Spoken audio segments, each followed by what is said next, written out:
c'est Émilie.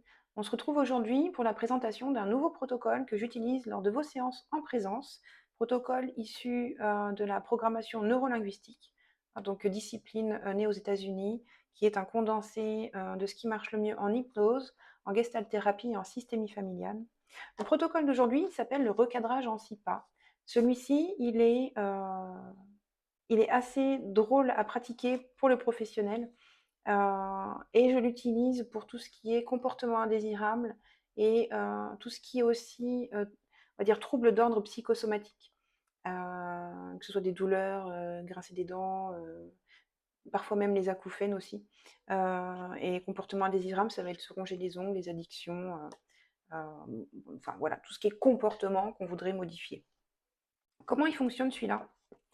Il est assez drôle, comme je vous le disais, parce que lors de la séance, donc on va identifier le comportement que vous voulez changer.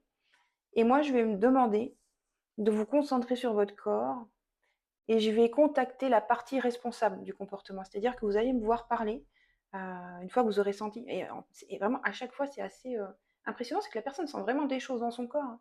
Et je demande voilà, à contacter la partie responsable, à ce qu'elle se manifeste. Et hop, souvent, il y a des petites sensations. Et ils me disent, oh, c'est par ici.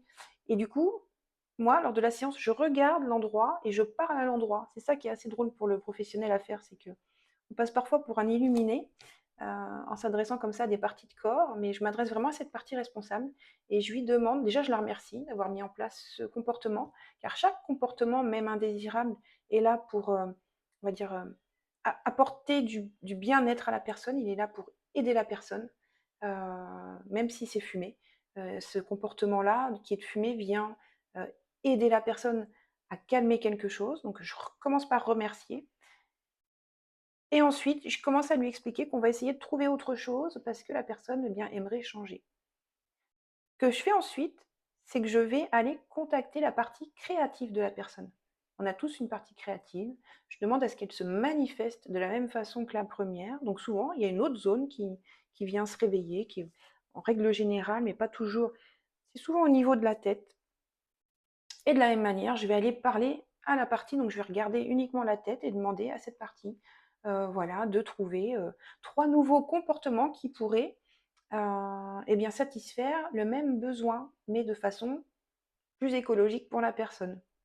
Euh, et là, ce qui est quand même impressionnant, c'est que voilà, il y a des idées qui vont arriver dans votre tête à ce moment-là, parfois un petit peu étranges, et je vous demande de me les livrer sans les juger, vraiment de me dire ce qui vient spontanément, sans chercher à réfléchir. Et j'en prends 3 comme ça, que je vais ensuite proposer à la partie responsable, parce qu'il faut qu'elle valide, sinon ça ne tiendra pas dans le temps, et qu'elle en choisisse une des 3 à tester pendant un temps donné.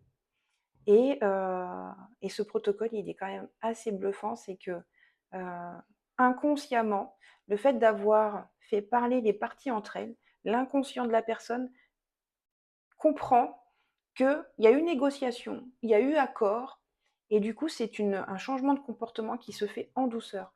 En fin de formation, je me rappelle quand on l'avait testé, moi j'avais testé sur une personne qui se rongeait les ongles, mais depuis des années, hein, elle avait tout essayé, le vernis amer, vraiment plein de choses. Et parce qu'on était formés, je crois que ça durait 15 jours déjà ce cycle-là. Et en fin de session, il avait fallu qu'il se coupe les ongles. Donc c'était assez impressionnant. Et son inconscient lui avait demandé de changer de comportement en mettant en place des techniques de respiration. Donc, et ça s'était fait naturellement. Voilà. Donc voilà un autre exemple de protocole qui peut être utilisé pour vous aider, pour vous accompagner vers votre bien-être. Voilà, je vous retrouve prochainement pour une autre vidéo. En attendant, je vous dis à bientôt et prenez bien soin de vous. Ciao, ciao!